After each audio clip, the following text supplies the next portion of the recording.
Ele é analista praticante e membro da ANEL e da ANP, além de vice-presidente da ANEL. A ANEL é a nova escola lacaniana, que reúne, inclusive, né? De Bolívia hasta Estados Unidos. O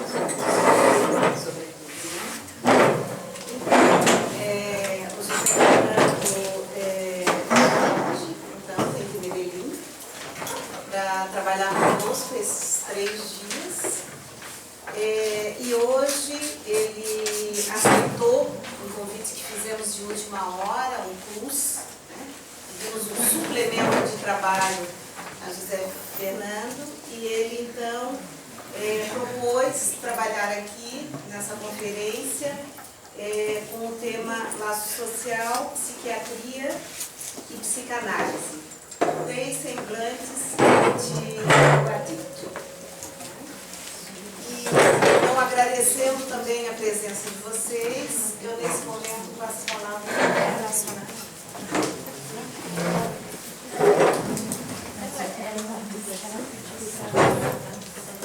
Gracias a la escuela, gracias a la universidad y a ustedes por tener la disposición de escucharme en español. Trataré de hacer una exposición lenta para que la comprensión sea más fácil. El tema que trabajo en esta conferencia lo quise cruzar de esas 3 formas dentro del marco de pensar el problema de las adicciones hoy. Dentro de mi formación como médico psiquiatra, trabajé 7 años en una institución hospitalaria en un centro de adicciones en la ciudad de Medellín. Como psicoanalista también me toca enfrentar a veces a sujetos que están en este momento en análisis o que llegan a consulta y que de alguna manera están tocados por alguna forma de adicción. Y también lo hago desde la otra perspectiva, que es tratar de pensar o reflexionar algo que siempre me ha llamado mucho la atención, y es el uso a través de la historia y de nuestras comunidades indígenas de ciertas sustancias que tienen como el apelativo, la característica de ser las plantas sagradas de las comunidades indígenas, y tratando de cruzar estos 3 discursos es que elaboré este producto. Comienzo por presentarles un texto que tiene mucho que ver con mi país, pero es un texto que también incluye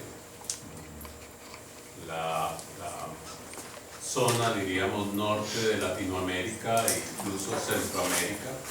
Es escrito por Walt Davis, es un etnobotánico de la Universidad de Harvard, quien sigue los pasos de Richard Schultz, quien fue un etnobotánico también, que exploró todas las comunidades indígenas desde México hasta Perú, estudiando el uso de las sustancias, de todas estas plantas mágicas.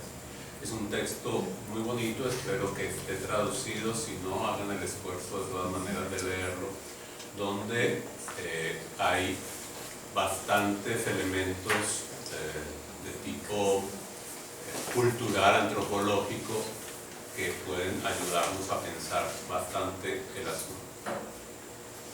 En estos textos y otros sobre las sustancias psicoactivas es siempre como punto de referencia el hecho de que las sustancias psicoactivas han estado presentes a través de toda la historia de la humanidad y han acompañado al hombre en distintos momentos y en distintas formas y circunstancias. Se habla en la antropología de que este uso de sustancias de alguna manera venía emparejado a el encuentro del ser humano con la muerte y con la naturaleza. Era una manera de tramitar la relación con la madre tierra y bajo un aspecto ritual y religioso mostrar una especie de sometimiento a un gran otro que podría ser la madre tierra o la naturaleza. La relación que tienen todos los pueblos indígenas con estas sustancias siempre va mediada por un aspecto religioso. Siempre se les nombra carne de los dioses. Todas las sustancias tienen como esa característica. Mambear, que es el uso de la coca, por ejemplo, es la actividad más pura de muchas comunidades indígenas desde Centroamérica hasta la mitad de Latinoamérica. Sin la coca, prácticamente podríamos decir, no existiría ese tipo de cultura indígena. Esto viene desde tiempos inmemoriales, no es algo reciente.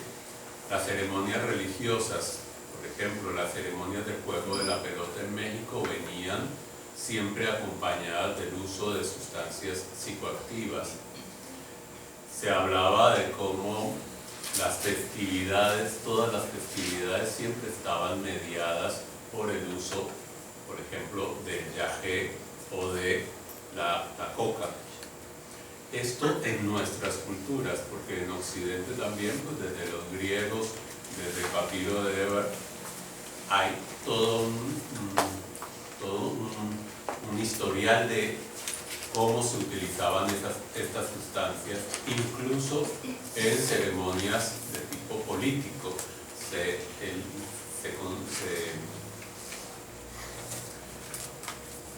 dispersaba incienso, por ejemplo, en el consejo de las ciudades griegas, como para tratar de estimular a los que iban a tomar ciertas decisiones.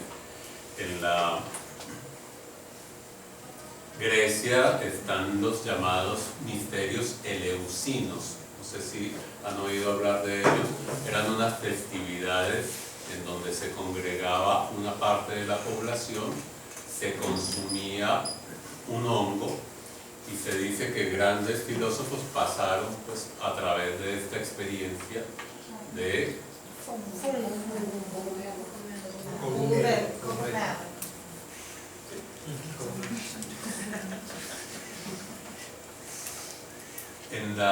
en los entierros también hay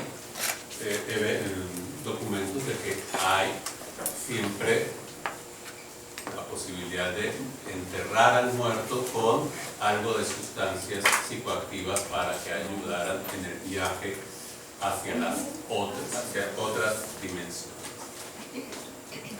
Toda esta forma de relación con las sustancias psicoactivas viene a ser moralizada, censurada, restringida por la religión en una época llamada moralista por los historiadores de las sustancias psicoactivas. La época moralista principalmente se instala en los siglos II y III del cristianismo, donde empiezan a restringirse el consumo de opio, por ejemplo, en ciudades como Roma, donde había un gran consumo de opio. Siempre intentando que la relación de cada individuo con lo sobrenatural, con lo divino, con lo religioso, estuviese siempre mediado por la Iglesia. Entonces no había forma de propiciar un encuentro directo, personal, sino que fuese a través de la Iglesia. Es llamativo cómo empieza a ser penetrado el uso de estas sustancias por la política y por los imperios. La expansión que hubo en el siglo XIV, XV, XVI de entrar a nuevos territorios también invadió a Europa, por ejemplo con la marihuana, con el uso de algunas sustancias. También lo hizo Europa con la China en los siglos XVII, XVIII, XIX. La expansión básicamente viene propiciada por la misma política, por el mismo imperio. Es una cosa paradójica si vemos lo que ocurre 200 años después. Situaciones como la guerra del opio entre China e Inglaterra y todo el imperio británico por cuestión de balanza comercial. China exportaba demasiado té hacia Inglaterra. Inglaterra necesitaba exportar opio hacia la China y el emperador dijo: no más opio, que esto está generando demasiado adicto, entonces no hay más importación de opio, y eso generó la guerra. Que me llama la atención es una sociedad tan moralista como la victoriana, por ejemplo, impulsando, penetrando con el consumo de opio. Nos situamos en el siglo XIX. Thomas Kinsey escribió un texto que se llama Confesiones de un inglés fumador de opio. Es la época del dandismo, donde empieza el movimiento del dandismo para, como forma cultural, snob, de mostrar una postura liberal respecto a la sociedad. Ese movimiento estuvo muy impregnado por el consumo de opio. Él decía: el opio levanta barreras invisibles contra las influencias exteriores. Las percepciones interesan, no turban, sino que se las contempla desde un observatorio sereno. Es una época en donde literatos, artistas impulsan también el consumo, están empujando a que la gente pueda liberarse de los esquemas tradicionales a través del consumo. Cito también a Baudelaire, el poeta maldito, quien en su estilo de vida, con su alcoholismo, con el consumo de sustancias, con una vida libertina, también empujaba a los jóvenes a consumir sustancias. Él tiene un poema que se llama Veneno, está en Las Flores del Mal, se los leo. El vino sabe revestir el más sórdido antro de un lujoso milagro y hace surgir más de un pórtico fabuloso en el oro de su vapor rojizo, como un sol poniéndose en un cielo nebuloso. El opio agranda lo que no tiene límites, prolonga lo ilimitado, profundiza el tiempo, socava la voluptuosidad y de placeres negros y melancólicos colma el alma más allá de su capacidad. Empuja,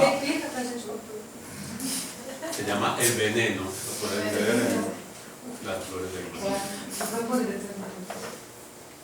En el siglo XIX la ciencia ya toma a su cargo la manipulación de todas estas sustancias y empieza a crear derivados de ellas, a inundar también a partir del mercado del uso de muchas de estas sustancias. Recuerden, en 1884 Kohler descubre las propiedades anestésicas de la cocaína. Park Davis, el famoso laboratorio que viene desde esa época, sugería que la cocaína podía ser el más importante descubrimiento terapéutico, y para 1890 tenía en el mercado dulces, cigarrillos